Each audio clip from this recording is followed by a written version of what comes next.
Well, well. What is this? Look, look at this. What is this? What is Yes. this? Ladies and gentlemen, for the fourth time in the 179 episode history Yes. of the Smoke Pit, you have the dynamic duo of Black and Mac in the same damn place at the same damn time. That can only mean one thing. It's about our wives had to leave because they already knew. I was thinking about keeping them around for like a studio audience. a little bit. But it is what it is. We have to get into it. A full week of hilarity. Yes. A lot of shenanigans going down. But my man, how was the flight in, the travel, all that shit? It was good, bro. We had a great time. So far, it's been awesome, man. The flight here wasn't too bad. The going around, my daughter and son-in-law have been taking me all over the place. So it's been fun, man. And then finally, we're here. You know what I mean? We're here. So I will be touring the east side of Virginia. So this is stop one on the tour, but Right. couldn't be happier, bro. Couldn't be happier. It's a great time, and I'm just ready to have some fun. Let the shenanigans. We got live shenanigans. Live shenanigans. Same place, same time type shit. I'm loving it. Yes. So without further ado, ladies and gentlemen, let's get into episode 179 of the Smoke Pit Live, starting right now. You are tuned in to the Dat Feeling Podcast Network, reminding you to always question the answers. Welcome to the Smoke Pit. It's Friday night, come and take a load off. Come sit in the smoke pit, it's time for us to show off. It's been a long week, come relaxing, get some laughs in, and let's talk about these brackets. And while we at it, tell me whose man's is this? Cause I got questions, I'm hoping you can answer it. Get ready, cause we gon' talk a lot of shit. It's Mac and Mac, welcome to the Smoke Pit.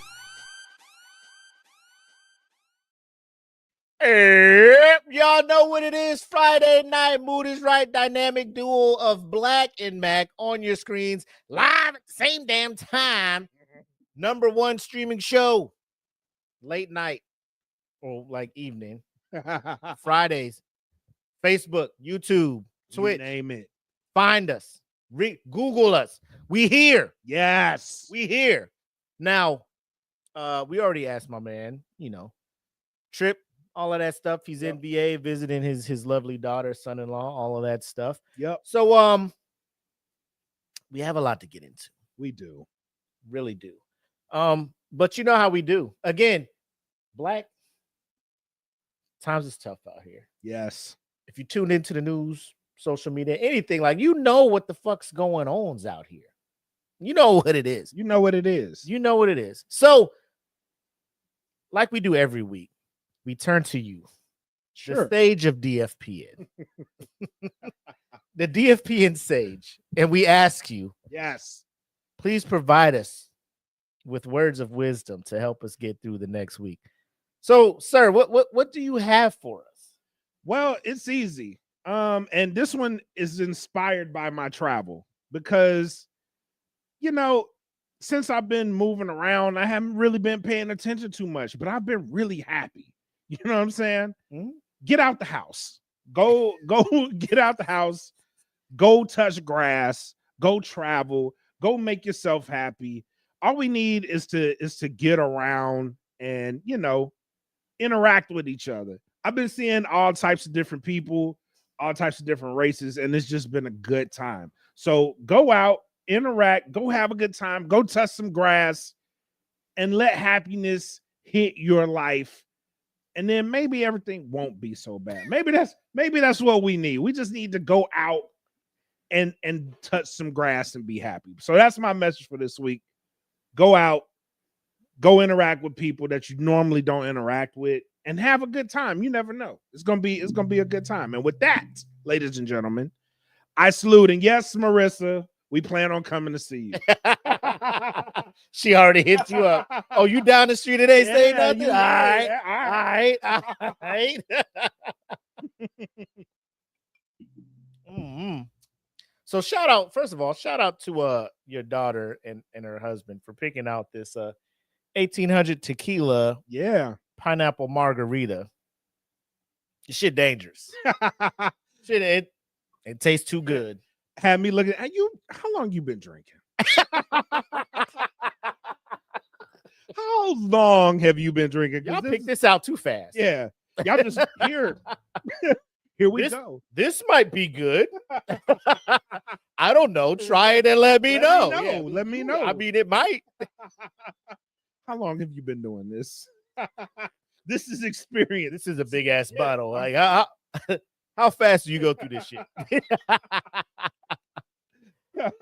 Anyways, we want to get into this smoke break a little bit early, like right away, because Rolling Stone once again has put their noses. I don't want to say where it doesn't belong because they cover music, but they live to piss you. They live to piss everybody off. Of all the genres of music, I would say Rolling Stone probably isn't the most familiar with. Probably hip hop.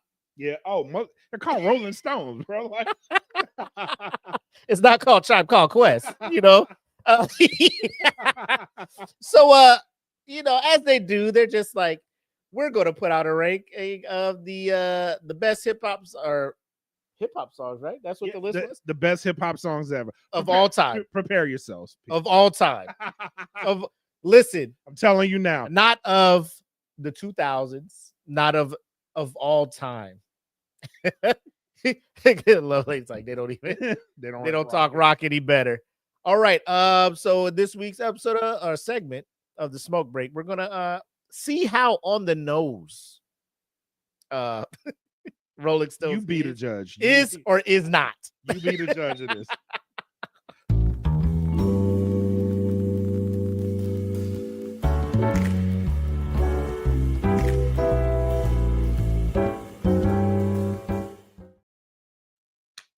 So, like we told you, I'm gonna go ahead and bring this up on the stage real quick so we can see what the fuck's going on here. So if you are looking at your screens, you can see the 30 top, the top 30 hip hop songs of all time. All time. According to Rolling Stone. I don't know if we want to start from 30 and up. Or is the most egregious shit? It's towards the top. One and down. Yeah, okay. Towards the top. For those that are listening and not watching the show, which I recommend you do check this out on the show. Please do. Number one, Get Your Freak On by Missy Elliott. I think we both agree. Banger. It is a banger. Classic. Yes. Best hip hop song of all time. Absolutely. Absolutely not. Number two is All Right by Kendrick Lamar. Great song. Would it be even top 30 for you? No. Okay. And no blasphemy, no disrespect to my man K Dot, Kung Fu Kenny. We don't want that smoke. We saw what you did to Drake, right? We don't want that over here. We love you, Kendrick. We love you, Kendrick. We went to your concert. Yes. We paid money to see you and SZA. Had a fabulous time. SZA amazing. Flying through the air. I think she inspired Chris Brown, but that's neither here nor there. So, number three, B.O.B. Bombs Over Baghdad by Outkast. Again, great song. Great song. If I sat down and thought about it, probably not making my top 30. 99 Problems, Jay-Z. Number four. I'm going to just go down the list. Number five, International Players Anthem, UGK and Outkast. Number six, Lose Yourself by Eminem. Number seven, Bad and Bougie by Migos. Number eight, EXO Tour Life by Lil Uzi Vert. Number nine, Bees in the Trap. Bees in the Trap. Nicki Minaj and 2 Chainz. Number 10, In the Club, 50 Cent. Number 11, A Milli, Lil Wayne. Number 12, Not Like Us, Kendrick Lamar. 13, Right Around Shining by the Clips. Number 14, Bodak Yellow, Cardi B. 15, Jesus Walks, Kanye West. 16, March Madness, Future. Like, when you hear me laughing in between, like, it's no disrespect. I'm just looking at this list like, and this is top 30. Yes. 17, Yonkers by Tyler, the Creator. 18, Work It by Missy Elliott. 19, why are you laughing? Why are you laughing, bro? I'm trying to be respectful here. Where was I at? Oh, 19, Stan, Eminem. 22, Azalea Banks. 21, 21 Savage. No, 21 is the number. Savage is the name of the song by Megan Thee Stallion. 22, Still Tipping, Mike Jones. Number 23, Annie Up, MOP. 24, Sicko Mode, MOP, or Sicko Mode, Travis Scott. 25, Middle Child, J. Cole. 26, Money Trees, Kendrick Lamar. 27, I Don't Like by Chief Keef. 28, Encore by Jay-Z. 29, What You Know by T.I. And 30, Miss Jackson by Outkast. Black, as a hip-hop artist, thoughts? How old is the person that made this list? Start number one. How old are you? That all of these artists are like kind of new school. The only one that's semi old school, well, two, is Missy. Well, three: Missy, Jay-Z, and Eminem. And these ain't even their best songs, bro. And it's like, what are you doing? Why is Missy on here twice? Why? Why is she on here twice? And where's the most egregious one? EXO Tour Life. That's that. Why? Being that high? Yeah. Why is being on the list at all? At all. and then why is it that high? Now listen, to the TikTok people that are probably going to see this clipped up, I don't care what your feelings are. This list is terrible, bro. Like, this is a bad. I don't give a fuck right now. I don't care about the last one we did with the top vocalists. Like, I seen the people coming after us, bro. They was like, "Where Trey Songz at?" Trey Songz. Trey Songz. Why do you want him as part of your top 5 vocalists ever? Like, why? What are we doing? I don't want to leave.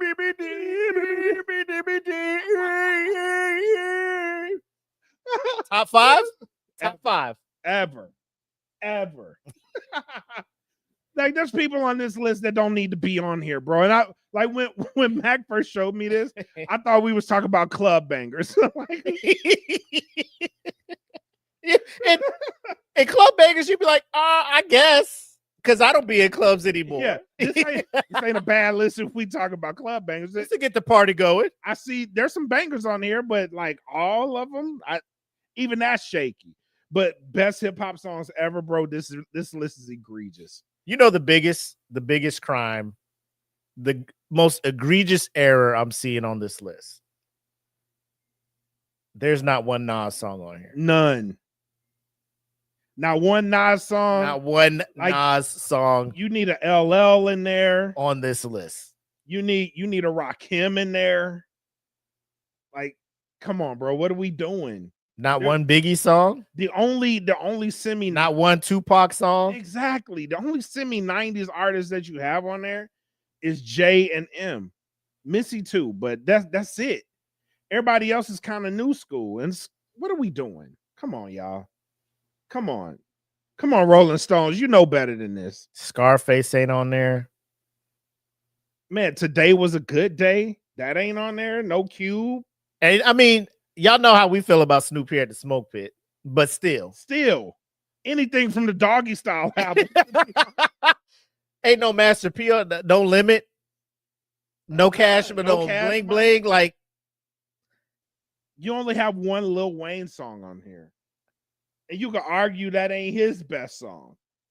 That shit was a banger. It was a banger. Yes, it was. I think that needs to be higher on the list. It does. If this is the list. And let's just look at Get Your Freak On, because I look at that and I love that song. Who the When that fuck shit came out, decided I was like, Tim is in his motherfucking bag. Yes, Missy and Tim, they can't fucking miss. all day. The video all was day. on fire. You know, motherfuckers was doing the fucking shit for that. Yeah. Yeah. Motherfuckers was learning how to count in Japanese. Missy had us out here acting different. Yep. You know? Same album that had 1 Minute Man on it. You know what I'm saying? Like, she was a banger. She was a banger. Yes. The album was. You're going to tell me every hip hop song that has existed, this is the best one. It's not even the best Missy song. No, it ain't. It's the most popular. It's not the best Missy song. It ain't the best Missy song. So here we go. That might be a show. And then All Right from Kendrick Lamar. I felt like they threw this on there to be like, to make it look like, yeah, we're in tap. You know, we're in tune. we're tuned in. We're dialed in. Yeah, guys. To Pimp a Butterfly was such a lyrical achievement. It won That a ain't- Pulitzer Prize. So if we throw that on there, credibility. Yeah, we got him. Credibility. That ain't even the best song on that album. It's not. Hey, it's talking about black people's struggle with the cops. Yeah, That'll get them on our side. Then they'll know we're really cool. Yeah, we're gonna be It's pro-black. not it. Stop it. Where'd you get the guy that made this list, bro? Second, one Kanye song on here. Cool. Jesus Walks. Not a bad selection. It's good. It's not a bad selection, but in the list of everything that Mr. West has given us, Yes. I think he outdid Jesus Walks by a mile. Yes. There's better songs that he has done. Now, again, I don't know if they're just looking at the most popular song like Cross, but even still, Yeah, you had to look even at. Is it like sales, like song sales? no, because streams? I'm Like, what pretty are they- sure Stronger sold more than that. His single with a doer faster make like Yeah, that sold more. Fucking he's had numerous songs that if I would imagine have done better than Jesus Walks. Jesus Walks was like when it came out, he rapping about Jesus in the club and first people person like, oh, to do that. Yeah, yeah, you know, it's cool. It's cool. Maybe that's why it got put on here, like the impact it had. And if you're doing impact that certain songs had, bees in the trap. Like That's where I draw the line. You know, like Uzi Vert at 8. If you're doing impact, like him being this first to kind of do this emo, like he wasn't the first to do it, but it was the first one that kind of just set the tone. Spread, Yeah, you know. yeah. and like it caught me out. Like, you know, it'd catch me at a good time. Like, I don't really care if you not like the beat. I'd be like, this shit ride a little bit. Yeah. This shit ride a little bit. Okay, Uzi. This is a guilty. Bees pleasure. in the trap. I don't know how we arrived here. I really don't know how we arrived at 9. Azalea Banks anywhere on this list. Fam, I have not heard one song. Not from this one. broad. Not one. What? Not one. She's more famous for getting canceled than she is for her actual crime. More famous for getting roasted or wilding out crying. That's how I knew her. Yes. She was getting roasted or wilding out and started tearing up and shit. I'm like, God damn, is that you? Take the heat. Yeah. But Sicko Mode, I would say that would probably be higher up. Work It shouldn't be on there. It should not be on March there. Madness by I don't care. Atlanta people, Georgia people. Future has in his catalog not one song that should be in the top 30 Of hip-hop anything. songs. Of all time, anything. I don't care what you say. And I'll go to my grave on that. I'll die on that hill too. T.I. only having one song towards the bottom, What You Know. And that ain't even from his best album. Mm-mm. That the album that song was on was not his best work. No. I would argue that was his worst work, and this is the best song on that album.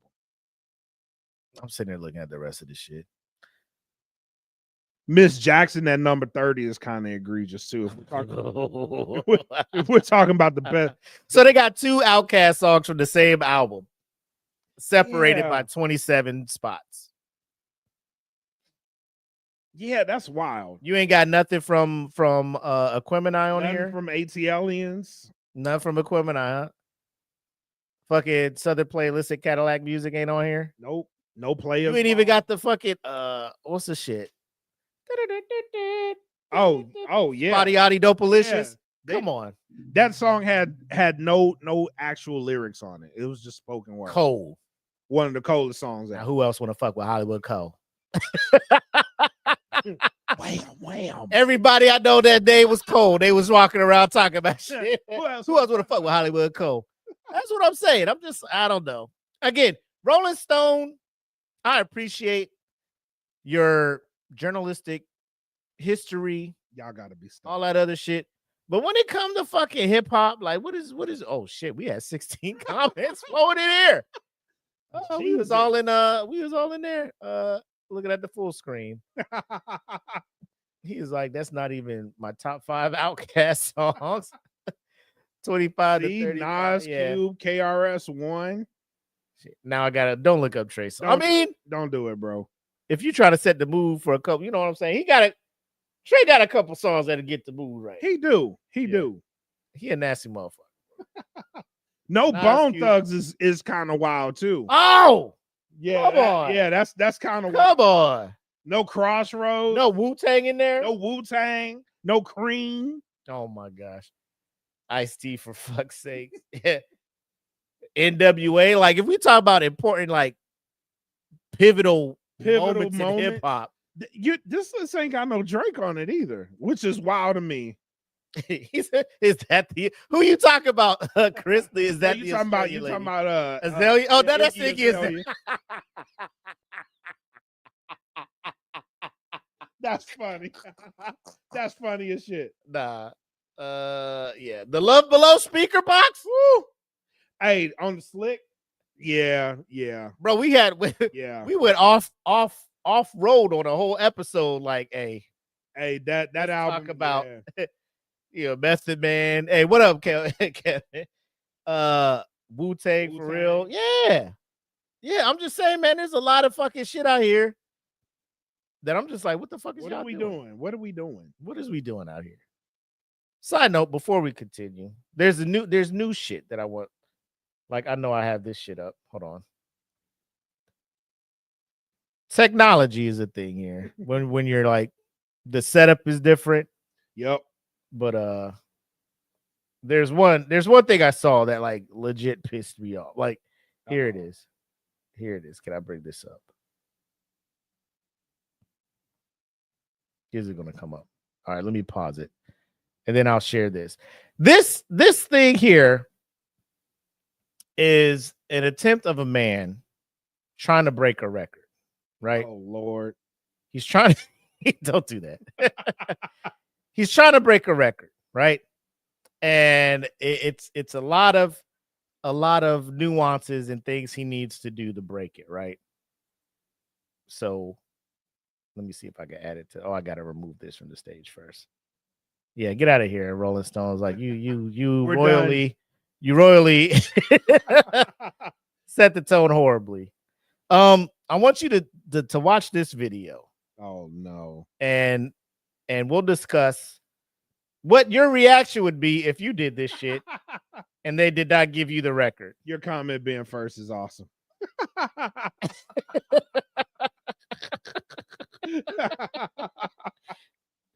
They'll be squeezed until they're no larger than oranges. His heartbeat slows down to 27 beats a minute. His mother is counting seconds. Bro, the record he's going for, his mother is in tears. Like, I hope my child makes it. Oh, Lord. I hope my child makes it. Down deep, the blue hole becomes the black hole. You're alone with yourself down there at depth. Even your body slips away so that it feels like you're just a kind of a speck of consciousness that's floating into the abyss.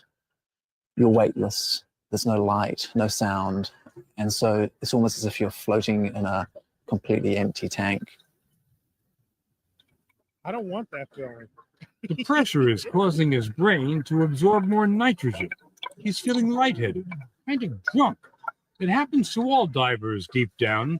It's called narcosis. Suddenly, a bright light on the base plate 410 feet down. He takes the tag and begins his ascent. 10. At 100 feet, he's joined by his safety diver. So this man is diving down 410 feet on one breath. He's holding his breath, going down there, hitting the bottom, and coming back up He hit the bottom. to set the record. Listen, so just watch this shit. Like a pod of dolphins, they guide him through the most hazardous part of the dive. Running out of oxygen can cause a blackout. The sound you are hearing is William expelling air from his sinuses.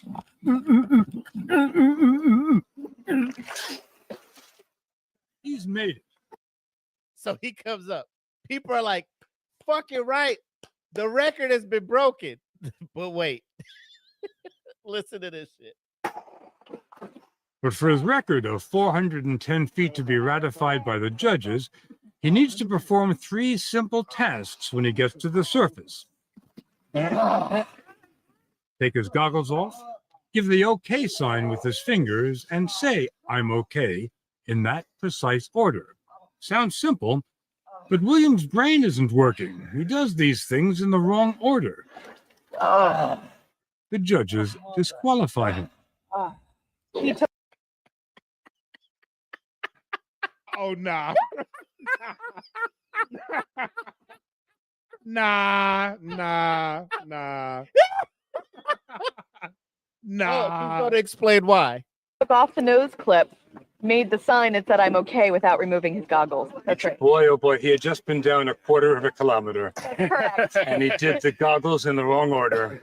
He did. And it cost him his record. It did.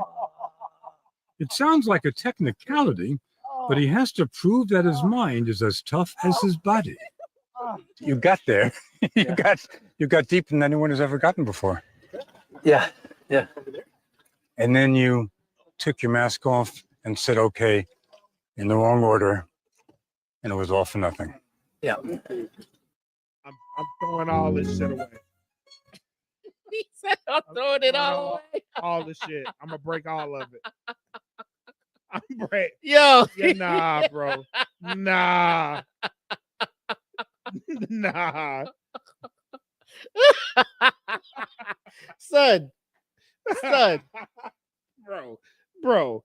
Nah. How do you say it doesn't count? I literally did it. Bitch, I literally just did this. bitch, go down there and do this shit. Sorry, he just took his goggles off first He didn't before do he it in did. that order. Bitch, Unfortunately, you been up here waiting on me. bro, I would drag her feet and just start swimming the fuck back to Get your ass down here. bring your ass. Just fucking Bitch.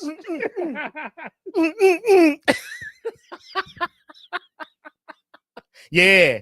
I had to breathe through my sinuses, bitch. What the fuck? What the fuck? If you don't give me this fucking record, give me this record right now. Go over, put the whatever PDF, whatever y'all got to do to make this legitimate, do it. Bro, like if I was a judge, I'd be like, the fact you are alive and made it back to the top. I don't care what order you do shit. I got to make sure your mind is right. Bitch, you breathing. You made it. Nitrogen is fucking with you. I'm not expecting you to come up and fucking do the multiplication table. Whatever Order you go in. I don't care. You know what I mean? Did he touch the bottom? Did he make it back up? He did it. Nope. Sorry. Well, he did the okay sign before taking goggles off. So unfortunately, In that order. my hands are tied. Sorry. Says What Kevin say? What'd you say, bitch? You coming with me? Looking like the lady from the intro to Jaws. sorry. No. What up, EJ in the chat, man? Good What to up, see you. bro? Rob in the comments. I would fight them all. Damn right. You damn right.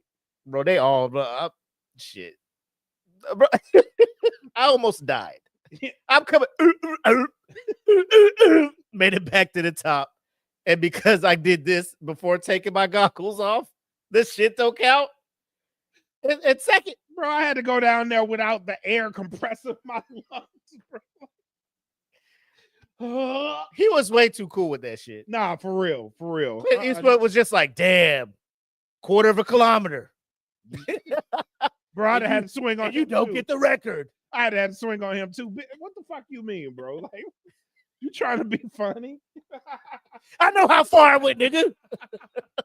I know. I'm the one that went down there. Bitch, I damn near died.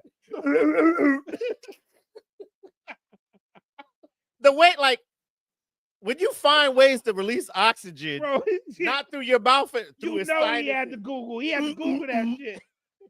Oh shit, it worked. Fucking Dolphins is like, who the fuck calling me? Is that a steal? Dolphins looking, who the fuck said that shit? Over there. Oh, that's Gary. What up, G? Oh my God, bro, that hurt my soul when my man did that shit. They was just like, sorry, you didn't get it. Try it. Are you gonna try again? You Call can go us again tomorrow. Call us next time. Yeah. You want to go tomorrow? We have an open slot. His mom up there in tears watching her son swim to fucking get the trident from King Neptune. Come back up. And because he took his fucking goggles off, he can't get the record. My mom out here crying. Yeah. I hope he makes it. Yay, my son is back. Oh, you No took his- world yeah. record. No record. Literally, y'all recorded him all the way down and back And up. back up. Put There's the- video footage of me doing it. Yes. You put the light on for him. Go down there. Go down there and touch it. Come back up safely. You had a diver there for him. Like, you put out the whole nine. The fact he's surviving. He didn't even need the safety guy. The safety guy was like, all right, you got it, bro. Yeah, he was ahead of the safety. Yeah, you Well, got shit, it, bro. go ahead then. Hey. Go on, player. Look at him. Look at him doing Oh, this he shit. going. Hey, go. Hey, you go. Set that record, my boy. My man didn't need one breath. One breath. That shit, like when I watch people do that, I get anxiety. I'm just like, bro, I had I would have been. I thought he was gonna pass out. Yeah. But the fact that he made it, Yeah. and then it don't count. My bad, bro.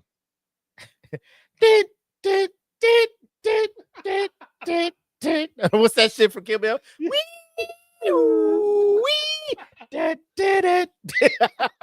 Villain arc, bro. Yep. Oh, I ain't get it, huh? Straight villainy. Bet. But motherfuckers in here getting in the World Book of Records for fucking Yep. for fucking breaking coconuts with their head. And you ain't making them do no math afterwards. Exactly. Motherfucker shooting whole ping pong balls out of it. You ain't making them do a quadratic formula after they do the ping pong shit, huh? But I'm swimming down to the fucking Marina's Trench. Yeah. This motherfucker turned his throat into a goddamn slingshot. And he in the goddamn He in book, the book. but I can't get in the Yeah, book. right. I can't get in the book. Bad, This is extreme. bad. You know what I'm saying? I almost died. He ain't died. Is this your boy? This your man? Both of y'all clapped up. Both of y'all get clapped What up. I do? It don't fucking matter. You wearing that Guinness vest, ain't you? You wearing the Guinness vest? Hey, You keeping I'm me air out this the bitch book? out, bro. I swear to God, I'm about to air this bitch out. Oh shit! But if you think that's wild, we got a couple things for y'all to watch for on this week's segment of Who's Man or not Who's Man. What did I just? What did I just watch? As crazy as that is, we got something a bit more crazier than that. So prepare yourselves for this week's segment of What Did I Just Watch?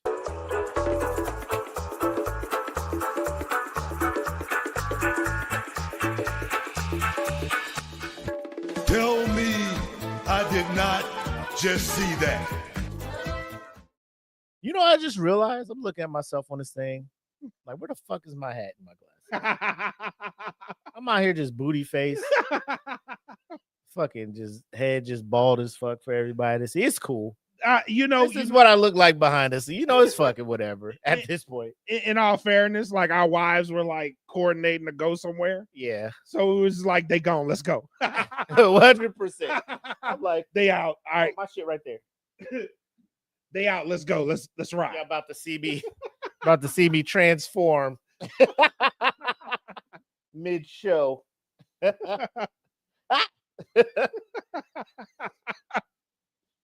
Hey! What up, everybody? It's Mac, aka your boy. Oh shit. I was sitting there like, why do I look so different on this fucking? Oh, Oh. I didn't put on my fucking costume. Crypto drops me. All right, so fam. Let's start this with first of all, this week, RIP to one of the neo soul, I guess I want to say OGs, but he really like his album Brown Sugar, when he dropped that. I was in a straight hip hop, rap, everything. And that was the first album I bought where I was like, oh shit, like I don't have to listen to rap all the time. Hell yeah. You know? Yep. Brown Sugar, Cruising, Lady, fucking no skips on that album. None. My favorite song from that album is Shit Down Motherfucker. Ooh, shit down, motherfucker. Boy, what you singing? Nothing. Yeah. Nothing. Huh? No, that's what he said. I'm just saying what he said. Like, that shit ain't working. But very talented individual from Richmond, Virginia. Yes. Off rip. So he passed away, and a lot of people in the industry paid their condolences, made their posts on social media. Some even stating that he kind of let them know that, hey, this is something I can do. Just kind of ignited that creative that drive in them. There was another individual. Why you laughing? Because it's queued up. I've been avoiding it the whole show, but it's queued up and it's funny. It's funny as hell. There's another individual, a rapper from Boston, who wanted to pay tribute to the late great D'Angelo as well. And I don't want to the number of girls who become interested in that. That's a damn fact. That's a fact.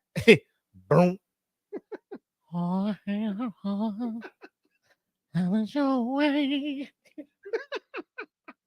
if you want, you can decide. Go, Lord Jesus. Ask any woman what the lyrics are. They probably don't know. Granny, why are you watching BET?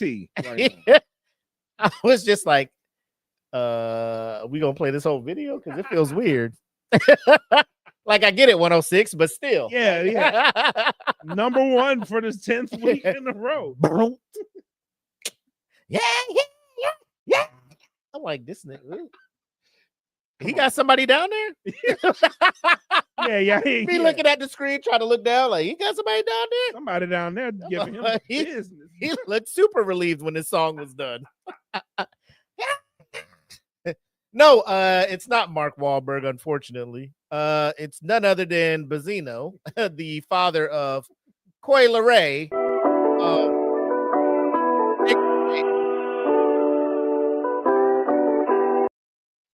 First of all, I can't. Why?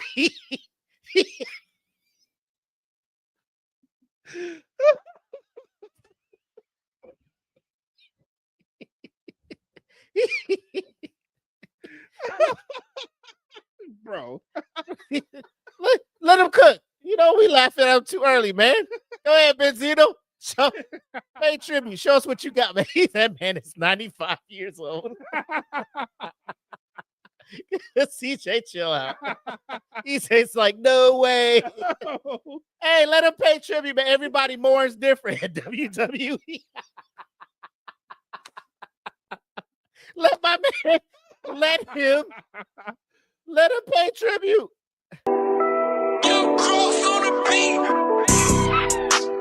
I'm breaking bread with you, counting money, sitting in the bed with you, and all I wanted was to be a nigga. All I wanted was the bigger picture. I ain't seen her in a minute. The amount of Crisco this motherfucker got on him, bro. He glistening, bro. Pause. They put some sealant on that motherfucker, bro. He like, and here's my thing: like, does the visual match what the song? You know what I'm saying? No, not at all. He looked like he just woke up in his stretcher. I just want to be. I just want picture. to be a nigga. Uncle Ray, chill out, man. Borrowed some of Diddy's baby oil. Me and my feelings, I admit it. Shit too complicated, really, I ain't tripping. Yo, He don't know what to do with his hands. He don't. He don't. He was Had me counting all the days that you're missing. Over down, hot chick, sundress model. This on the triple Balenciaga's on the carpet. Too many racks, I don't really need no wallet. so all right. That's enough. Shit. I can't. Did he just jazz hands? Yes. He did. Yes, he did. You don't get naked and oiled up to mourn, peeps. Okay, get out of here. It looks like he was just leaving the wax show. Yo, if you know, you know. you know. It ain't even worried about Benzino no more, man. And word on the street is he released this a couple years ago, but it didn't pick up. So he waited. So like when he passed, he was like, "What better time?" Got it. What better time to re-release this? Got it. It's perfect. Everybody focusing. I'm just gonna say this is inspiration. Yeah, I ain't even gonna have the music play, bro. This man just It's worse. yo, and I mean it's just so stressed out. like why you choose this visual? Like, what are you doing? Like, you look like a newborn when like they stretching. Baby say just me. Man, you gonna get out the bed? You out the bed, Dada? Like, you know, especially the ones that like swaddle them up, and then you take them out and they do that first little yeah. like he just came out of an egg. Oh, you're Pokemon. Oh god. Like he just came out of a fucking Pokeball, bro. It's Benzino, I choose you. What are you doing? Jesus Christ. Looks like Shia LaBeouf's meltdown. What up, Megan? Yo, whoa, shit, cameraman. What we doing? What we doing? What we doing? He don't know what to do. What is he doing? My man got in shape. It was like, motherfuckers want to see this body. And he's trying to do like random poses to like flex and shit. Yeah, it's not it, bro. Like, again, I don't know. Hey, rumor was that he was trying to re-release some song or get popularity and get back in the conversation with this, seeing that he just passed. If you go to his IG, he disabled comments on it. Oh, of course. Of course he did. He disabled comments because people was roasting his ass in the comments. He was like, I don't like that. Let me go ahead and turn these shits off. Disabled comments. But Benzino's out here trying to pay respects. You know, if it's truly from the heart. Inspiration is inspiration, man. That's all I got. That's all I got. You can be inspired.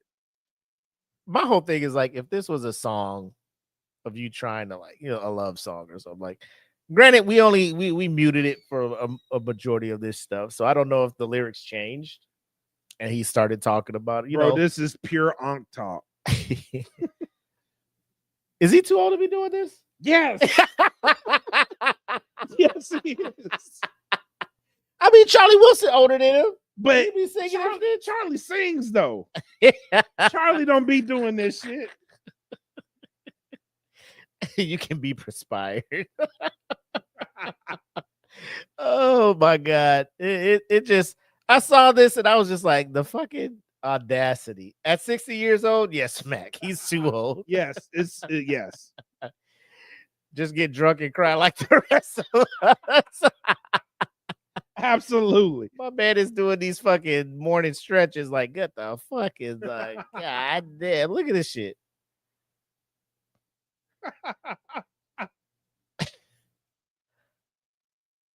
And low key, like this man be so out of it. I think he like showed up naked to the set. Absolutely. Like instead of having Like, a little yeah. speedo joints on, I think he showed up and motherfuckers like, hey, you don't have to get naked in here, bro. He came out the dressing room like, where are your jaws, Benzino? Oh no, I'm gonna let it rock. I'm gonna just let it rock. Oh shit. Also, I do Tai Chi for my arthritis. He gets ARP discount on body oil. Speaking of arthritis and ensuring that you're getting your shit together, getting your body right. I like that segue. For those people who are trying to get right. You know what I'm saying? Trying to get remove any kind of any kind of tension you have, any build up, whatever kind of tension. Whatever kind of tension you have, there's something for it. I want you to reference our last episode. And it was during this segment. There's a guy working out with a new piece of equipment. And he looked like he was relieving. He looked like he was having a good time. Yeah. We'll leave it at that. He was having a blast with that piece of equipment. He was spent.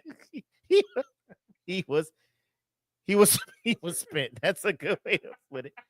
Apparently there's a new spot that can help relieve I can't fucking do it, bro. Back pain. Can't fucking do it. Your back pain? Is that what this is? We'll just hey, I'm gonna just put the video up and I'm gonna let you guys be the judge. Yes, I'm gonna let you guys be the judge. Here we go.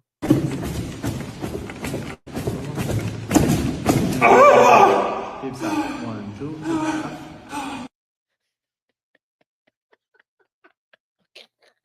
Man, get that table to business, bro. You know what? Maybe you guys didn't catch it. Maybe you guys didn't catch it. Go ahead. Let's run it back.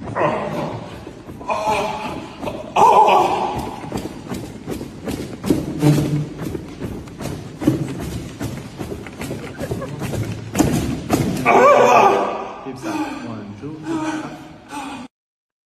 Now, if you're thinking it is what it is, you think wrong.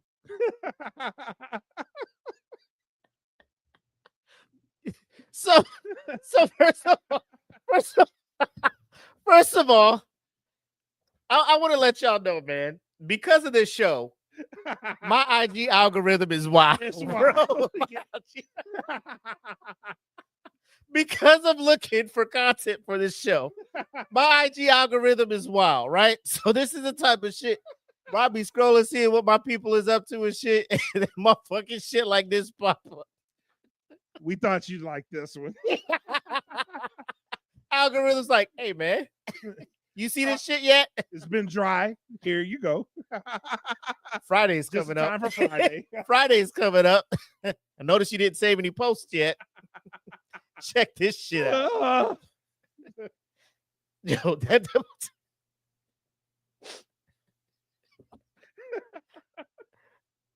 bro, I think my man arrived.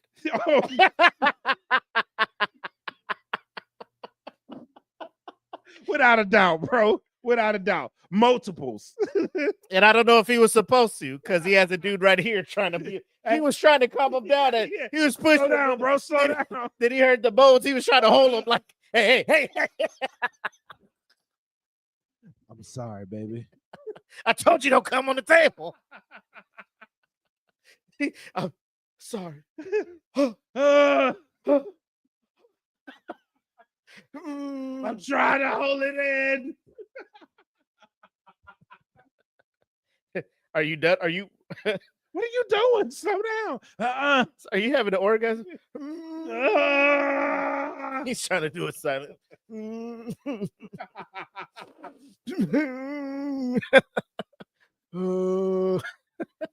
All right. Well, this shit, bro. On the table, I'm like, Are you just slamming your shit straight up on the table? Sir, this is a chiropractor table. You do understand that. Sir, you're in a massage MB.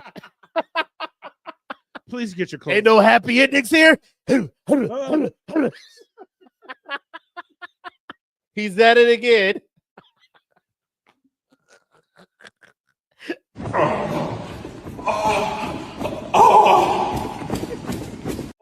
First of all, if you are ever in anything like that, fellas, if you are in anything, bro, if it that has you acting like that, put a ring on Yep. it, bro. Yep. Oh. She the one. That's what that. That's what that position is called. She the one. My man sounded like Charlie Horse from Lamb Chops playing along. This dude was just like, sir, this is. I can't call it.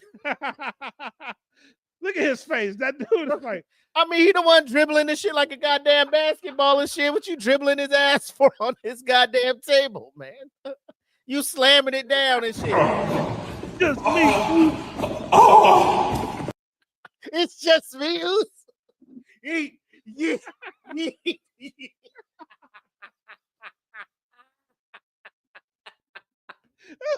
It's just me.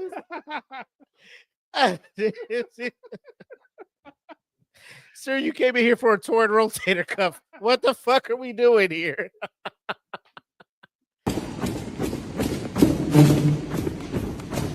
He is face down in that bitch, bro. Head on the table. Just in it. He is face down in there. 4 letters, 1 word.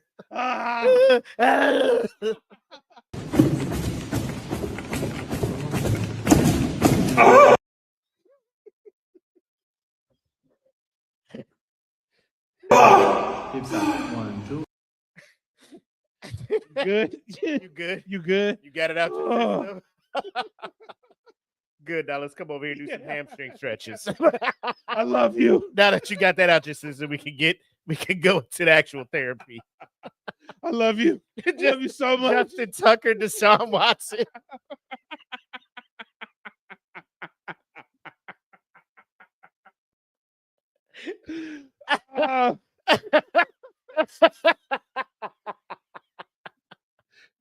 My man comes in. Hey, you ready to get? Oh my God, he's hard again. Lay on the table. Yeah. Round 2. I hate my. You good? All right, let's do these squats and try to get your quads right. Just fucking. That is the most wildest shit I've seen, man. That'll be 25.50. Oh shit. Okay. So yeah, that's this week's what did I just watch? We want to end this on a high note. With this week's Who's Man's. And again, here at the Smoke Pit, we don't discriminate. I know it's Who's Man's, but both men and women have appeared on here. We're gonna keep this going. Introduce a new who has should have been on our radar. Grand opening, grand closing. Instant, hot entry to the chart. Yep.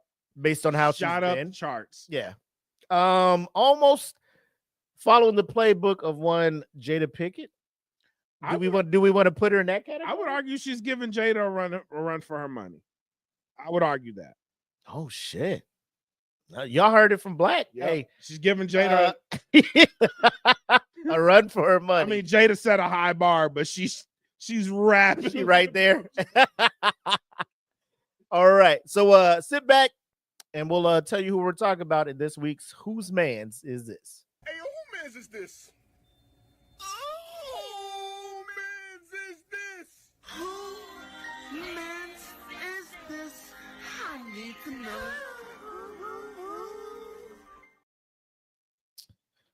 Oh, you can't see it. Hold on. Let me see if we can move this to the side. Oh, you can't see it. But person we're talking about is Aisha Curry. Now, Correct. if you are not tracking, or you're just like, who the fuck is Aisha Curry? Right? I'm pretty sure, even if you don't follow the NBA, right? Yep. You know who Steph Curry is. Correct. Greatest shooter of all time. Correct. Hands down. Yeah, hands down. Whether you love him or hate him, that guy's the Right. greatest shooter ever. Arguably, top 10 player of all time. I would agree with that. Multiple rings. Yes. MVP. Yep. I don't know if he's the only unanimous MVP, probably one of two. One unanimous. Of the two, yes. Unanimous MVPs. Yep. Led his team to NBA best record, 73-9 record. Yep. Back in 2015, I want to say. Yep. Synonymous with 3-point shooting. About to break every 3-point record in the history, man, that will never be touched again. I swear Correct. to God. I think came more into fame as he was winning. Brought his daughter onto the press conference one time. Super cute. America fell in love with her. Everything. That's when we introduced to his family, wife, everything. Son of Dell Curry. All of that stuff, right? Yep. You're looking at this dude. This man has it made. All American. This man has it made. Beautiful Great wife. family, yes. Beautiful kids, beautiful kids, wife. all of the things. Living the dream. All of the things. However, as he's enjoying life, obviously, she has had some complaints about it. I want to bring up again, individual I follow on YouTube, Chiseled Adonis, because I feel he broke this thing down perfectly. So it's a 15-minute clip. We'll watch it, stop it in between, kind of talk about and share our thoughts about it. But here is she. This came because she was on a podcast called Who's Your Daddy, right? Talking to the host, female. Some of her questions seems like she was trying to pull that out of her. Yeah. To kind of start this conversation. Yeah. Like if she just had her just ask certain questions, maybe this information wouldn't be coming out. But my thing is, if these questions are asked, there should be a way you answer them to where it doesn't disrespect me. Correct. As a husband. But we'll let you guys be the judge of that, and we shall run the tape and see how y'all feel about it. I didn't want to get married. You go and you hang out with him. Mhm. What is your headspace? Are you seeing him in like a could this be something kind of way? Or No. are you like, no? I just didn't think it was going to be a thing. I You thought weren't a we would friend be group. friends. Yeah. I was going to be like the girl out there getting it. All right, so boom. Aisha Curry is causing an uproar on social media because she recently went on the Call Her Daddy podcast and evidently disrespected her husband, Stephen Curry. Again? 4 kids. Did you always knew you wanted a big family? No. So I didn't want kids. I didn't want to get married. I thought I was going to be career girl and that's it. And I had my eyes set on my goals. And I was never the little girl that like dreamt about the wedding dress and all of that. And then it happened so early in my life. So it's like, it's one of those things like you don't know what you actually don't know what you want. People heard that clip and immediately started running with it, saying how much more ungrateful can Aisha Curry be? For one, it's a slap in the face to her 4 children from saying that she never really wanted to be a mother. And then furthermore, a slap in the face to her husband, Steph Curry, by saying, now, is that really disrespectful if they're asking her, what were your thoughts at this time in your life? Right. That was her headspace. I didn't want kids. Yeah. This is what I wanted. I never wanted to have kids and everything. Like, she's not saying now I look back at it, I wish I never had my kids. Right. You know? Right. So I'm That's looking at the this. difference. Yeah, I'm looking at this like, she asked her, like, where was your mind at when you were younger? This is where my mind was. Yeah. No harm, no foul. Yeah, that's rational. she had no plans to be a wife. She solely wanted to focus on her and figuring it out in her career or whatever the case may have been. Couple that with what she said on the Red Table Talk 6.5 years ago. Something that really bothers me and like honestly has given me a sense of a little bit of an insecurity is the fact that, yeah, like there are all these women like throwing themselves, but me, like the past 10 years, like I don't have any of that. Like I have zero, this sounds weird, but like male attention. And so then like I begin to internalize it and I'm like, I forgot she went there. Let me get a refill. You can talk to the people. I'll be right back. Now it makes sense. I forgot she went on Jada Pinkett's show. And she said that. So now it makes all the sense. It makes all the sense, right? Because if you're saying that then and you're saying like, I didn't see myself married. I didn't see myself as a mother. It almost goes, and I'll ask the question later because I know she goes over it. I'll ask a very important question. I need ladies to chime in on this one, though. You know what I'm saying? Like I do need ladies to chime in on this one. I need answers. But I understand like her headspace. She likes the attention. And she was used to getting the attention, but she married someone who got way more of it. And her being on Jada Pinkett's show kind of validates something to me, but keep rolling. I would say,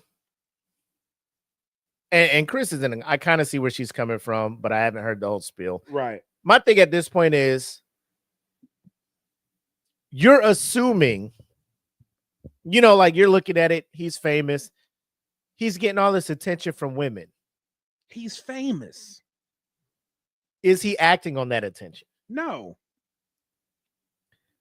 So here you are, mad that he's getting attention from women, not appreciating the fact that he's not paying them any mind, focused on you and your kids, to the point where you're like, I want that. Right. I want men to look at me. Right. But what she fails to realize is the attention that he gets is people trying to be in her position.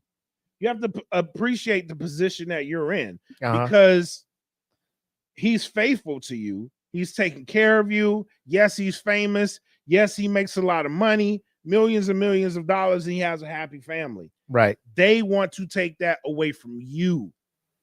Yeah. And you're not appreciating that shit. It's like you gotta look at where you are. Right.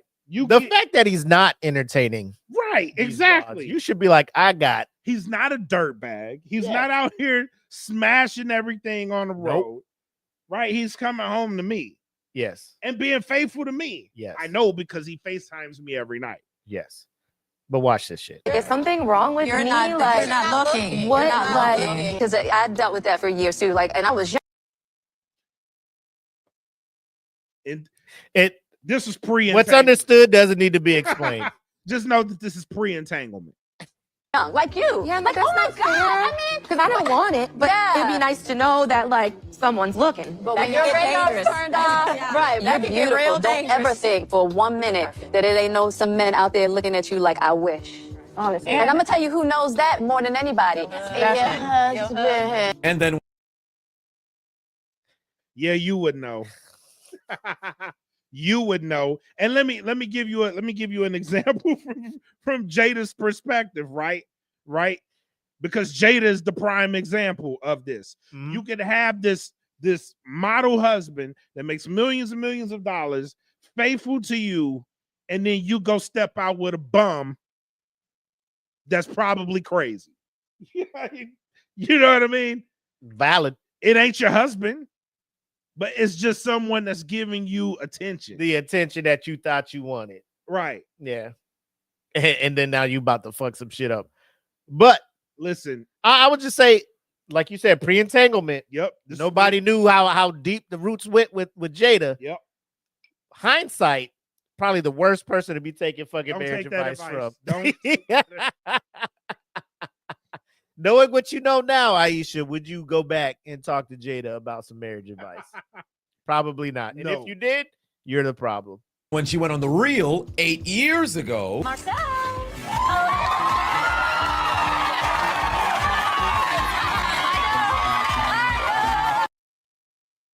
See? See what I'm saying? Now, it could be a jokey joke. She's on TV. She wants to be entertaining. Hey. Right? Right? Right. But hypothetical, let's play devil's advocate. And I hate doing that because I tell people, like, stop being a devil's advocate. Let's look at this from another perspective. Look at Chris. Well, I tried. What if Steph is on the show and they bring out these bikini-clad women and he on here talking about, oh, shit, let me take this off. He'd have been crucified. He would have been crucified. But all he's doing at this point in time is busting LeBron's ass in the finals. That's it. Oh, for sure. So you wrote that? Ho, faux show. Yep. She was a hoe. Faux show. But nah, you're right, Chris. He wouldn't have done it. He wouldn't have done it at all. Nope. At all. This is gonna turn into a whole other thing, but my husband really loves my feet. Oh, I love that. And so, like, the light was hitting him just right that day. And so I was like, let me just snap this photo and send him a picture of my feet. So I always say, like, when he says to send nudes, like, that's what he's getting, a picture of my bare feet. I don't know if he's happy about that, but that's Probably know something about him. He likes feet. he's going to kill me.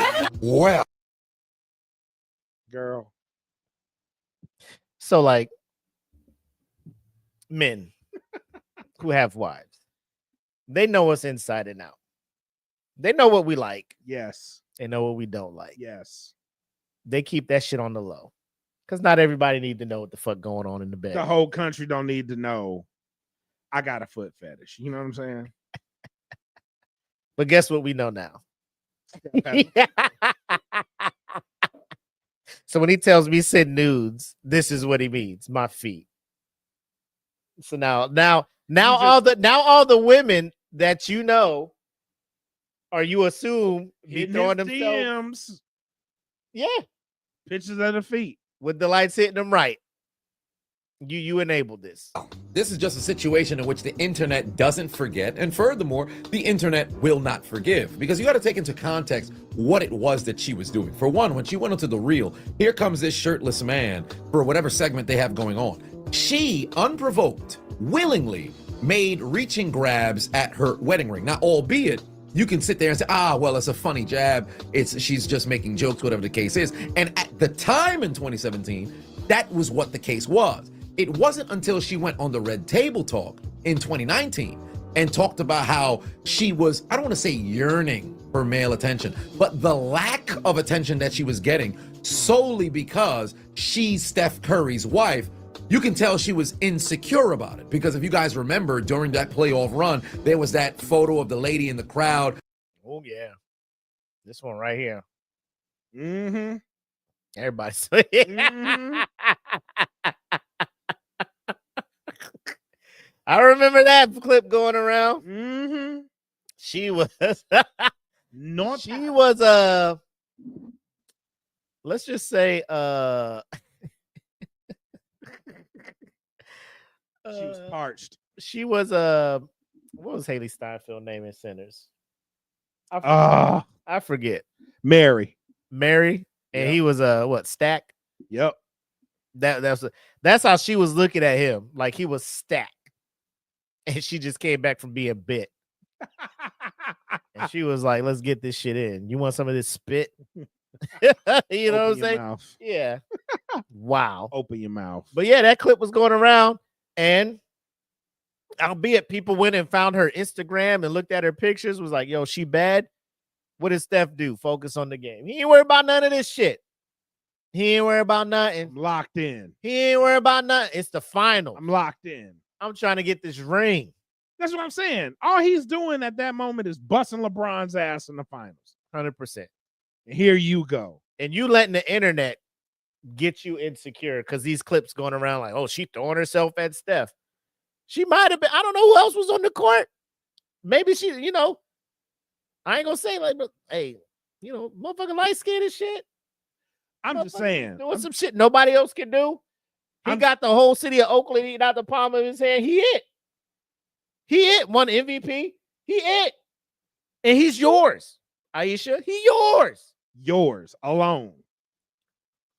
Now, a lesser of a man, a less faithful man, Jimmy Butler. A less faithful man would have saw that and would have told one of his assistants to get that IG, and get it ready. Hey, tell her to be back in the locker room or some shit. It's players have talked about it on podcasts like, hey, yo, get this lady some post game over in that row. That, hey, come get me back. Hey, tell her stay by the bus, whatever it is. You know what I'm saying? I'll meet her, and they gonna make it work. I'll meet her. What it do? What it do? What up? What up? Welcome to the show. Oh man, but yeah, so it's just at this whole point, like her whole spill, and damn near had her nail in her mouth, looking incredibly lustfully at Steph Curry. It was going viral at the time, and all of the attention was constantly about how all of these women wanted Steph Curry, and here's Aisha Curry essentially saying she's getting no attention whatsoever. But this was all pre-pandemic. We talk about things well over 6 years in the past. The reason why there's so much of an uproar is people haven't forgotten that. So the moment that you hear her say, well, I never wanted to be a wife, I never wanted to be a mother, people are going to take that and run with it. They're going to immediately say, oh, well, she said this, therefore her saying that. It all coincides and ties together. But they're not watching the entirety of the podcast. They're missing the complete context. I didn't know that he was going to end up playing basketball. He said he wanted to be a high school basketball coach. Now, this is where I think she was kind of talking out of her ass, because how could you say that, oh, well, he said he wasn't going to be a high school basketball coach? He's a son of an NBA player, albeit they met, at 14, 15. So, yeah, let me just throw that out there. Do you think, and I'll give her the benefit of the doubt, she didn't know, but do you think there could have been an inkling in her mind? If I get with this dude whose father is a retired NBA player, my life is going to be good. I think she rolled the dice. And you got to look at Steph. You got to look at where Steph's career was before the blow up and before the championships. They didn't give Steph too much of a shot in the NBA when he was in college. He's a good player, but he's small.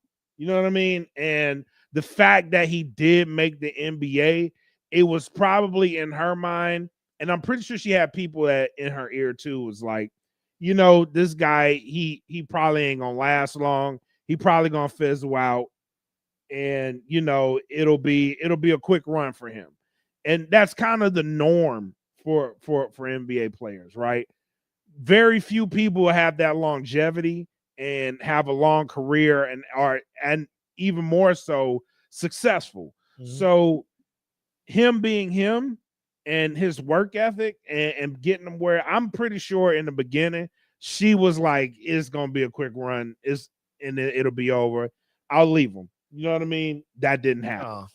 You know what I'm saying? And that's just knowing Steph's history. But the fact that he actually and you got to give credit to the people that built the Golden State Warriors from him. You know what I mean? You got to give a lot of credit to them people. Yeah. Because it wasn't just Steph, but Steph was the shooter. But I'll say this, and I watched this once, so I don't know what he fully gets into. But I'll say, like, at what point, because he was a junior, he was at Davidson. Yep. He was putting up shit. His senior year, when he led him into the Elite Eight, the NCAA tournament, a small school from North Carolina, lighting it up, shooting from all over the place. Yep. NBA scouts like, bro, he a lottery pick. At what point were you like, oh, let me back out of this? This is too much. Yeah, I don't want this attention. Or did you stay in for the ride? You probably stayed for the ride. And what I go to is different sport, but same thing, right? Russell Wilson when he gets drafted. Yeah. Right. Russell Wilson when you talk about the first issue of Wife. Yeah. The happiness on her face, like we've arrived. Nah. Yeah. Bro, her face, that fucking We rich. Jackpot. Nah, it I ain't. got one. Yeah. Nah. You'll be out of here. I told you to pay off, Dad. Like a CD Lamb. Yeah. When he got drafted, he looked at his girl picked up the phone. He's like, give me that shit. You're done. I'm gonna call you Uber. I got you an Uber. We got you. You've been replaced.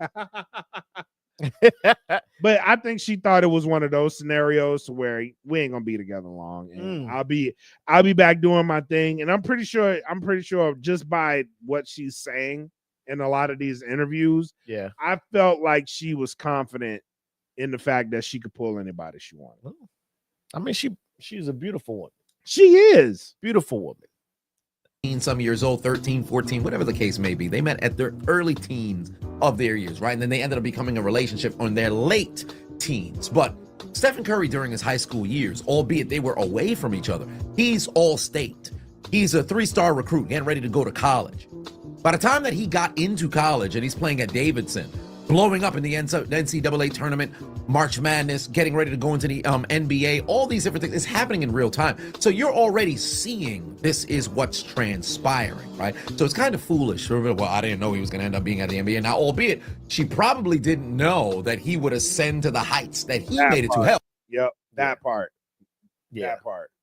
I don't think nobody did. No, that's why I say you got to give credit to whoever built that squad. First couple of seasons, my man, it was rough. Injury problems, injury prone, too small. He ain't built for the league. He gonna get roughed up. So that was floating around him and shit. He probably didn't know that was the case too. Because remember, early in Steph Curry's career, he had them ankle injuries. People was like, man, he's incredibly injury prone. There was a situation when Golden State had to make a decision whether it was going to be Monte Ellis or Steph Curry. All these different things. Nobody could have predicted that these was, the heights that he was going to go and reach, ultimately becoming the greatest shooter of all time. Top 15 player of all time, and you can argue top 10 player of all time. Some people could even put him in the top 5, depending on who it is that you're talking to. But that's neither here nor there. It's not about Steph Curry. It's about Ayesha Curry. This is just a lady and a woman who is wrestling internally behind what is her identity, because you're married to this larger-than-life character, a one of one, and ultimately that light shining so incredibly bright, nobody looking at you. So there's a side note. He said one of one. It reminded me of the Tyrese joint when he was talking about you are one of one. What The fuck? do you mean by that? Anyways. But I want to get more into a couple of these questions she had on the podcast. So there's a heightened level of insecurity that happens to be over there. Now, albeit she did mention in the episode, there's moments in which she tries to go and talk to Steph about those insecurities. It's so hard also to be the woman in a situation where you're like, men just don't get as much scrutiny. Like, they can maybe tell him like, your fucking shots suck tonight, but like the looks and all of that is just like not a factor of conversation as much. No. Did you talk to Steph about it? Like, or did you kind of keep it within yourself so it didn't? I do not have a bone in my body that can keep anything to myself. So if it comes to mind, it's coming out. And he's so gracious. Like, he tries to resonate with me, but he just can't. And he also comes from a place of like, it's effing stupid. Like, it's not true. So why? And I'm like, but wait, like, listen to how it makes me feel. And he's like, but why does it make you feel like that? It's not real. Now the positive. So he's going to give his spill on it, but black. So she's like, I'm seeing this stuff on, old girl from the finals looking at you. All this attention you're getting. It makes me feel like this is what's going on. He's like, but it's not. Right. I don't give a fuck about them. Yeah, I'm here. Them. But it makes me feel bad. Why does it make you feel bad when it's not real? Like, I'm here with you and the kids. Right. Why are you feeling like that? But it just makes me feel like this. Like, and then I don't know who the host is, but to downplay like he's not under any pressure. Like, he's not. He doesn't feel like any kind of pressure. Like he like men, like probably I don't know at his level, but I'm assuming like he feels pressure. Absolutely. He has a family he has to provide for. He knows he has to watch what he does. He's under the microscope. He has to portray this persona. Like he has to continue this. And I don't think he's fake. I don't think he's portraying anything crazy like he's being somebody he's not. But to be like, he can never understand like how I feel. Like he hasn't always been this. Right. He's been the underdog. He was only a 3-star recruit when there were 5-star recruits out there. People were looking at him like, you're not it. Yeah, exactly. You know, so it's the things you're coming to him to be insecure about, him telling you that don't feel that way because it's not real. It's him reassuring you like, I'm here. Want you. You should not feel that way. Right. Like you should, whatever comes on the internet, this, that, and the third about me, you shouldn't even worry about shit like that. Correct. That's how 10 toes down I am for you. It should be celebrated, right? You were here when I didn't have anything. We built this together. Me and you, we built this together. You were the one that supported me through all of this. You know what I mean? Yeah. And the fact that you did that means something to me. So I'm not going to step out on you. And the fact that she's like, he tries, but he doesn't understand. Like, what is there to understand? That's like saying you cheated on me in my dream. It's not real. It's not real. I'm here. But do you know how that makes me feel? I'm sure bad, but again, it's not real. It's not real. I'm right here. I didn't go nowhere. But you made me feel like this in my dream. Like at a certain point, do you think Steph could go to her and be like, what do I need to do? Like, what more do I need to do to reassure you to take those doubts out of your mind? Right. Like, what? Tell me, Aisha, what the fuck what else do you can want I me to what do? more do you want from me? Oh my God. Congratulations. Like, but what more do you want from Steph, Aisha, to secure that? Like, it sounds like, here's my thing. Therapy is an amazing thing. It really is. Counseling, therapy, all of that crazy stuff. Not crazy stuff. All of those things. Go get it. Like, if it helps you become better, helps you conquer, helps you get over hurdles, helps you conquer any doubt you have with your significant other, please go get that. Please. However, going on a podcast and airing this shit out for everybody is not therapy. It's wrong. It's wrong. Even if it is her truth and how she feels, again, putting that shit out in front of, because now I have to answer to that. Right. Now when he does press conferences, this is something that can be asked. Yep. Because I'm not even focused on the game. The game's taking a backseat to whatever you put out in the universe. Right. And God forbid it's something worse than this. You know what I'm saying? Yeah. Like, and I don't know if she goes this deep, so I'm gonna ask the question now. Ladies, if there are any ladies that are watching right now, please chime in. If you're listening, if you're watching this, chime into this. Here's a question. And I don't mean to be, I don't want it to sound rude. I don't want it to sound like it's misogynistic, but I have to ask because it sounds like this for me. Like, how important is it to have the hoe phase? Because you think that's what it is? I think that's what it is, bro. Because she got what, 14, 15, she never had it. Right. She was never a single adult. Correct. And being out there and experiencing different men. You know what I mean? Or just dating. How important is that if you just come from like, this is my first love, we're getting married, we're in the NBA, but you know what I mean? I've never been around. How important is that? You know what I'm saying? Because it sounds like she's at a point to where she wants to experience these things. Like she wants the attention. She wants other men to that's a good answer, Megan. Depends on the personality. Yeah.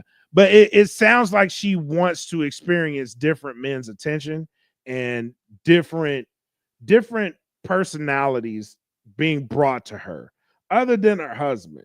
You know what I mean? And it's like, does she need that's I was just about to say that. Does she need the validation from other men to be like, I chose the right man?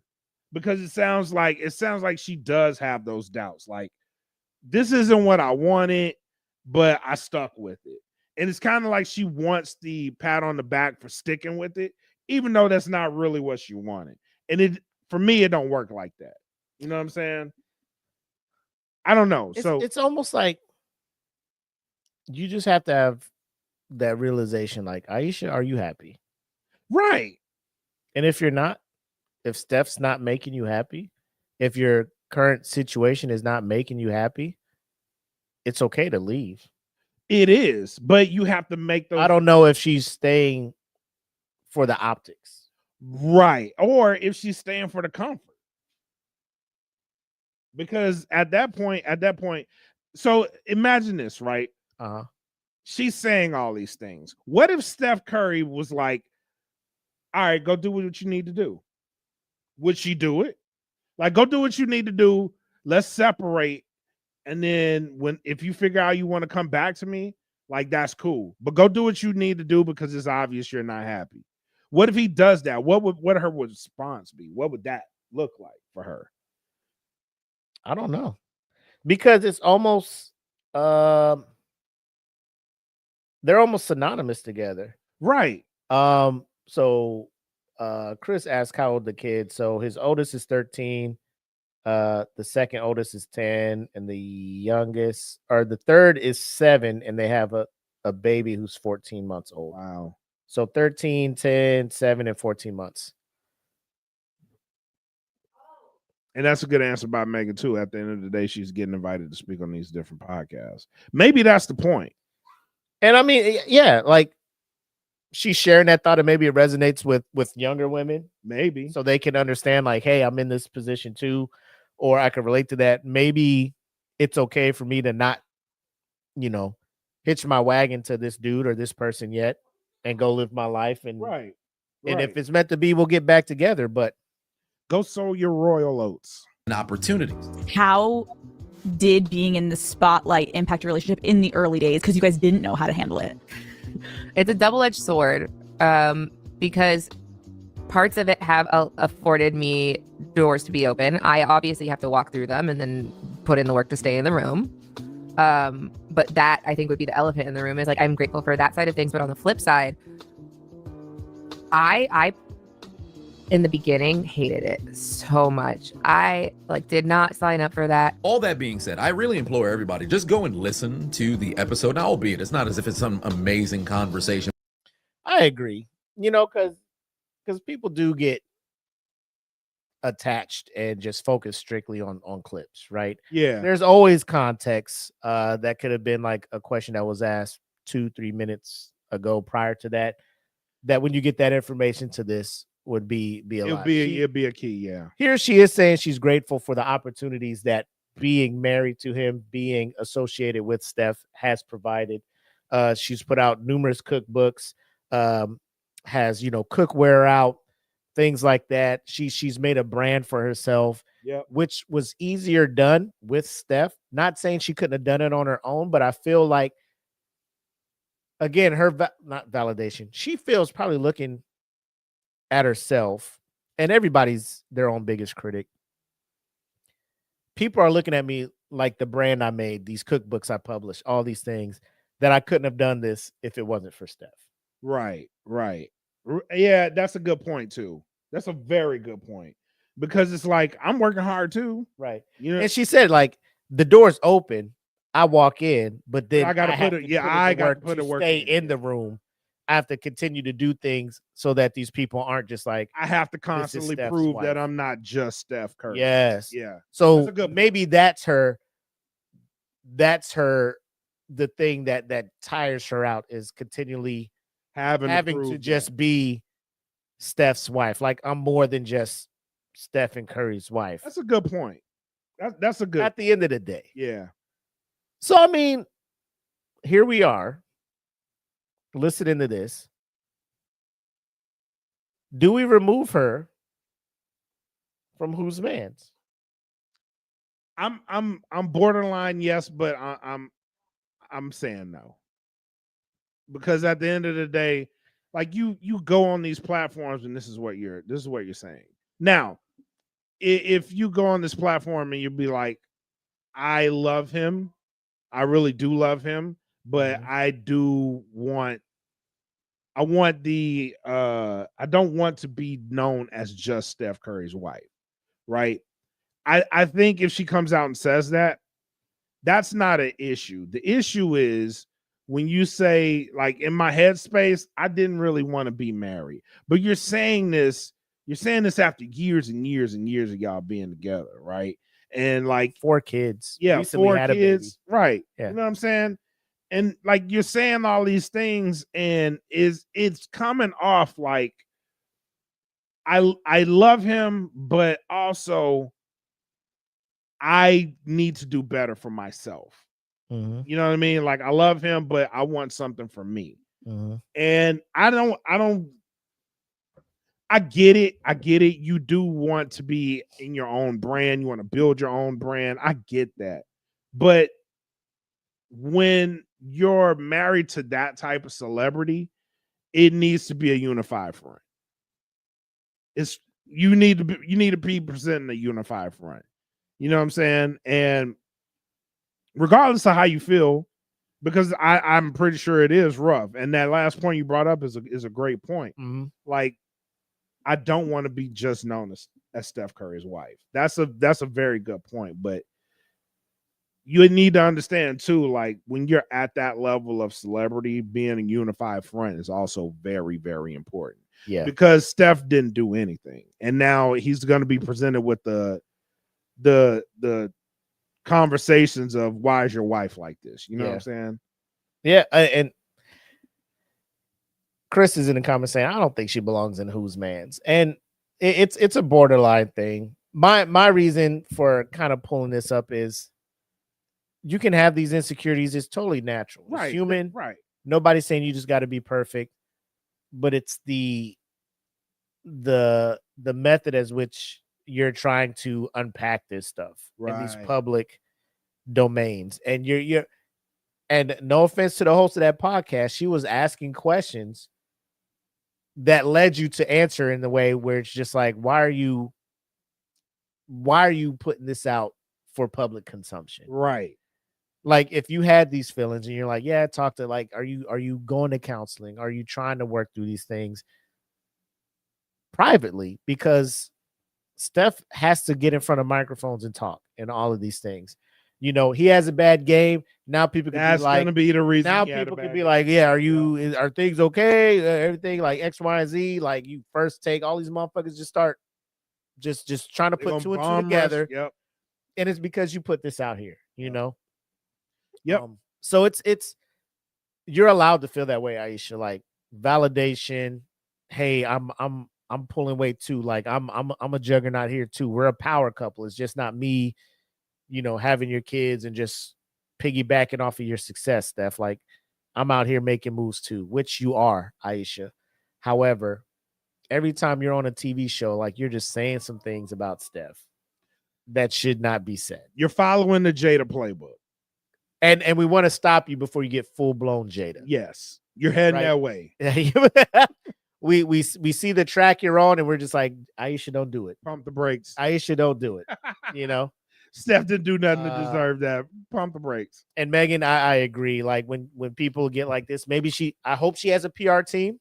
I would assume she has one, but a lot of famous people, they just get out there and just talk like they're not famous. Go and blow. They're like, you know, I don't need people to tell me what to say. Like, if you're building a brand and you're doing stuff, and first of all, if you're also married to somebody who is a brand, you got to protect each other. Right. Steph is doing everything he can to protect his wife. Right. I think who was it? Killer Mike when he was on Club Shay Shay. Oh yeah, great point. Yeah, Great point. he was out of pocket talking about Aisha Curry, talking about this, that, and the third. And Steph got on social media and was just like, bro, not you, Killer. Like, I fucks with you. You know, all these other people, I expect that from you. Nah, like me and my wife, cool, worry about you and your type stuff. And then Killer got on there and he apologized. I apologize. But that's what I'm saying. That's the difference. That's the difference. Yeah. Steph Right. get on there and defend He Aisha. like, hey man, don't be coming for my wife, bro. Like, chill. Yeah, we good over here. Yeah, we all right. Yeah. It ain't sounding like that from Aisha. Yep. So again, that's why I question it, but at the end of the day, like I'm cool with her being on here. She can easily be removed. Yep. You know, but again, it's I'm not trying to tell people they can't unpack stuff. They can't go on shows. Do what you need to do. Yeah, but like if my wife was just like, I got some things I got to work through. Cool, let's go get some therapy. Let's go counseling. I don't want to see you on a podcast called Who's Your Daddy? Just unpacking all our private ass conversations. And Right. shit. Right. I don't want to see you on TV with fucking Sherry Shepherd and fucking Jenna Mai and shit talking about when my husband says send nudes. This is what I send him. I send him pictures of my feet. Yeah. Like, fam. I'm sad. I need a titty. You know what I mean? Yeah. Like, come on. Yeah. You know, like when my husband cries, you know, I just sit on top of his face and, you know, he just eats me out and it makes him feel better. And you're just like, did the world need to know that? I hope the laugh you got from the studio audience was worth the shame. Now, after I score 50 points and shoot the game-winning 3. So, Steph, you like to eat pussy, huh? Jesus Christ. Yeah. Then you're gonna be wondering why Meg the Stallion in my DMs. Right. Sounds like you need to bring your wife on the show now. No, we don't want that. We don't want those types of problems. Not I almost thought about it, like having a studio audience. Because this would have been a nice. It would have been a nice show. It would have been a nice show to have their input on this. Nah, Khan's too loud. Nah, man. Let her speak her truth, man. I mean, apparently getting on podcasts and airing your shit out's the way to go. Nah. It ain't it? Nah. It ain't it. But all right, Aisha. I thought you was gonna be a strong contender. You're on the list. You're on the list, but you're right now you're safe. Right. I mean, it's October. I don't think she could do. I don't think she could do too much more. We thought Tyrese wouldn't be on here at all in 2025. Yet I mean, he jumped on here, but how high is he on your list? he ain't that high. All right. See, he chilling. He chilling. You know, he's chilling. I think we still have our same kind of 3 that we're thinking about. For the award at the end of the year. But we'll wrap this one up. Aisha, like, it's cool you're unpacking this stuff. Just kind of watch the method of delivery. Yeah. That you're using with Protect your man. Please do. Protect your man at all You times. got kids too. Like, they don't need to be going through all this stuff. Like, just keep in-house shit in-house. Yes. That's all I'm saying. You ready to get back to our regularly scheduled programming? Let's do it, my guy. All right, let's get to it. Where we at? And now we return you to our regular scheduled program in progress.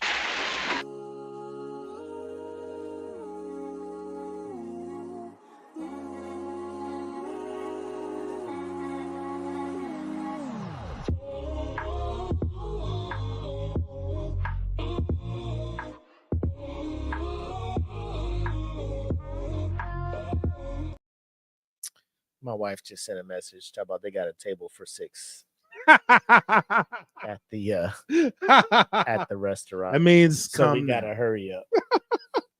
Come now. We just got all these damn wings from Wingstop. I'm like, come on. Come now. Come on. I know Like, you guys got better here. He show had up. just got the wing stuff. Come to I've been looking forward to these wings all day. Got the ranch on the side. Oh God. And I didn't even really feel like singing no karaoke. Table for 6. It's too late. We can't take LJ out there, right? Yeah, it's too late. It's too late. Apple, if you're watching this, it's too late. LJ's chilling. You know, I don't want to take him out. You know, All the drinking going on over there. How would I look taking LJ to the Mexican restaurant while y'all all doing this drinking. karaoke? Karaoke, fucking tequila flowing and shit. He's cool. We'll catch y'all on another day. But what you got for the folks, man? Great show tonight. Oh, 100%. 100%. Great show. I always love these when we're in the same place, same time type Yes, shows. sir. The energy is way different, bro. Like, love these. Shout out to everybody that was in the chat tonight. Thank you guys for tuning in. We got a lot more stuff coming your way. Mhm. We're getting ready to head down to not St. Louis, Cape Girardeau next month for Cape Con. Shout out to Cutting Edge Heroes and Danny and all those guys at Yes, Cape sir. Events, man. Keeping it rocking. Shout out to my boy Frank D Vader. Today is his birthday, so send him some love. Happy birthday, my guy. Congratulations on the AEW press ticket. Ooh, yes. No gimmicks making moves. No gimmicks making moves, bro. So shout out to you. Happy birthday. Hope you had a great day, my guy. But all is well on DFPN. Thank you guys for tuning in. And that's all I got. Yep. I want to say shout out to the chairman of USDN, our very own Jeff, who just yesterday had an interview with the up and coming Kickstarter. He's Yeah. already funded and everything. Christopher Ford, who has a very interesting comic, Deep Pink, coming out. Went to his Kickstarter, and one of the tiers was, if you donate this much, you can be a recurring character throughout the series of the comics. Nice. And I wanted to go and donate to that, but it was full. Damn. All those all the perks for that one were gone. So he said, I talked to Jeff, and he was like, yeah, he said that was the first one I went. It was like a $200 tier too. I was willing to do that because to be in a kind of comic? captured and immortalized that's in a dope. running comic series, bro. I would just imagine how I would be all of that shit. But keep your eye out for that. I don't know when he's going to drop that. I know you can go watch the live stream over on his on USDN podcast, I believe is the YouTube handle, or just go to YouTube and type United States Department of Nerds or USDN. It should pop up. That, and for all our Patreon members, Nox Eterna session, I want to say 6, maybe 7. Yeah. Losing count. But tomorrow night live, 8 Eastern, should be a good one. Characters are all starting to kind of gel evolve and get into their Evolve, yep. own a little bit more abilities because the threats are getting a little bit stronger. So tune into that. Should be a good time. Eat the Cake new episode should be dropping this Sunday.